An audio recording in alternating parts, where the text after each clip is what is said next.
সচরাচর আমাদের চাকমা সমাজে যখন বিয়ে হয় আমরা সকালে বউ আনতে গিয়ে বিকেলে বউকে নিয়ে ফিরি।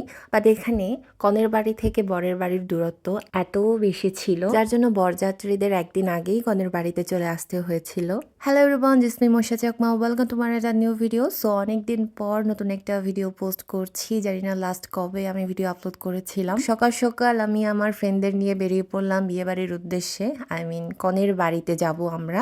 এখানে আমি ছিলাম বরপক্ষ, আমি বরের ভাগ্নে, বাট তবুও কিন্তু আমি বরযাত্রী হয়ে যাইনি। আমি গিয়েছিলাম কনের বাড়িতে, মানে আমার মামির বাড়িতে নিমন্ত্রণ খেতে। সাথে আমার একদম বাল্যকালের দুজন বন্ধু ছিল। ওই সাইডের রাস্তাঘাটগুলো এত খারাপ ছিল যে আমরা রীতিমতো ধুলাবালি দিয়ে গোসল করছিলাম। অনেক ধুলাবালি পেরিয়ে নাকমুখ থেকে আমরা অবশেষে বিয়ে বাড়িতে পৌঁছে যাই। আমরা কিন্তু রাস্তাঘাট চিনি না, এই সাইডে আমরা একদমই নতুন বলতে গেলে। তো তার জন্য হচ্ছে আমাদের মানুষজনদের কাছ থেকে জিজ্ঞেস করে করে যেতে হয়েছিল। তো বাইকটা আমরা বিয়ে বাড়ি পর্যন্ত নিতে পারিনি, কারণ ওই পর্যন্ত মেবি গাড়ি যায় না।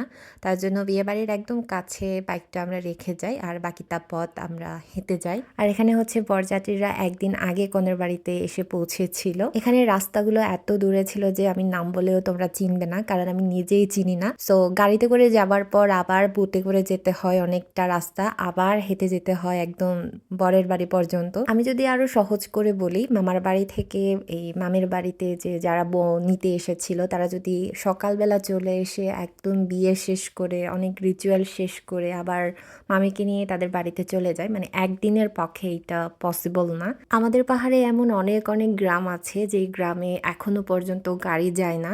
অনেক ঘন্টার পর ঘন্টা পায়ে হেঁটে আমাদের সেই গ্রামে যেতে হয়। তেমনই একটা গ্রামে আমার মামার বাড়ি। যদিও আমার অনেক ইচ্ছে ছিল যে আমি মামিকে মামার বাড়ি দিতে যাব, অনেক মজা হবে, নতুন একটা জায়গা এক্সপ্লোর করব, অনেক এনজয় করব, কিন্তু কোনো একটা কারণে সেটা পসিবল হয়নি। তার জন্য আমি অনেক স্যাড, অনেক আপসেট হয়ে আছি।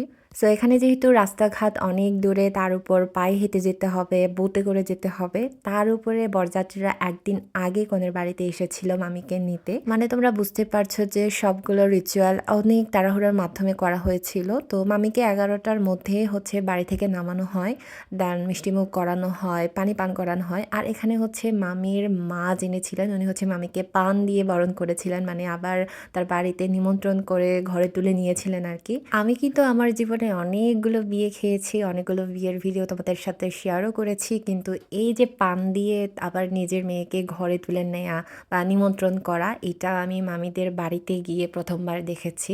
সো তোমরা কে কে আমার মতো প্রথমবার দেখেছো অবশ্যই কমেন্ট করে জানাবে। তারপর আমরা দুপুরে ভাত খেতে যাই। দুপুর বলতে 11:30টার দিকে আমরা ভাত খেতে যাই। একদম তাড়াহুড়োর মধ্যে ছিল সব কিছু। আর আমি যে জিনিসটা তোমাদের সব সময় বলি, গ্রামের বিয়ের বাড়ির খাবার দাবার মানে হচ্ছে একদম অন্য ধরনের কিছু।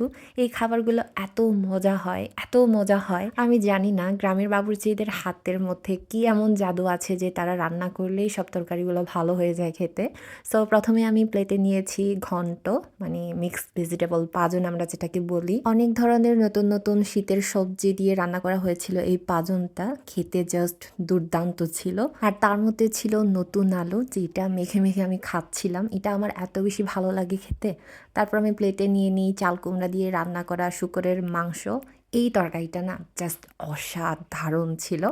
বাঁশকরলের সিজনে যেমন বাঁশকরল দিয়ে শূকরের মাংস রান্না করা হয়, তেমনি বাঁশকরল সিজন যখন চলে যাবে বিয়ে বাড়িতে রান্না হয় চাল কুমড়া দিয়ে শূকরের মাংস। দুটোটাই ভালো খেতে, দুটোটারই কম্বিনেশন জাস্ট অসাধারণ। এখানে জাস্ট তাদের টেস্টটা হালকা একটু ডিফারেন্ট হয়ে থাকে। সো আরও ছিল সিয়ামা, মানে হচ্ছে শূকরের নাড়িভুড়ি ছিল, সেটা আমি নিইনি। দেন ছিল দেশি মুরগির তরকারি, সেটাও দারুণ হয়েছিল খেতে। দুপুর হওয়ার আগেই আমরা ভাত খেয়ে ফেলেছিলাম, তার জন্য মনে হয় পেট ভরেছে, কিন্তু মন ভরেনি। আমাদের আরও দরকার ছিল যে একটু লেটে খাওয়া। সো কিছুই করার নেই, মামিকে তাড়াতাড়ি নিয়ে যাবে। মামির পাশে বসে খেতে মন চাচ্ছিল, তার জন্য মামির সাথে সাথে আমিও বসে পড়ি, অ্যান্ড অফকোর্স আমার সাথে সাথে আমার ফ্রেন্ডরাও বসে পড়ে। মামি সহ একসাথে খেতে বসলেও কিন্তু মামি আমাদের আগেই খেয়ে শেষ করে চলে যায়। সো আমরা থেকে যাই, অ্যান্ড লাস্টে গিয়ে আমরা হাত ধুতে চলে যাই খাওয়া শেষ করে।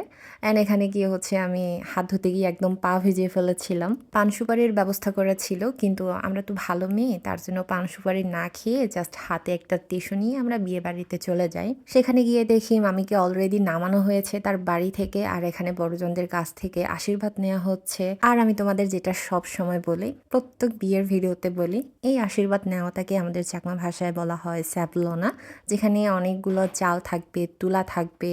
এখানে হচ্ছে বড়জনরা আশীর্বাদ স্বরূপ অনেকেই টাকা দেয়, অনেকেই বিভিন্ন ধরনের গিফটস দেয়। সবার থেকে আশীর্বাদ নেওয়া হয়ে গেলে মামিকে শেষবারের মতো তার বাপের বাড়ি থেকে নামিয়ে নেওয়া হয় তার শ্বশুর বাড়ি নিয়ে যাওয়ার জন্য।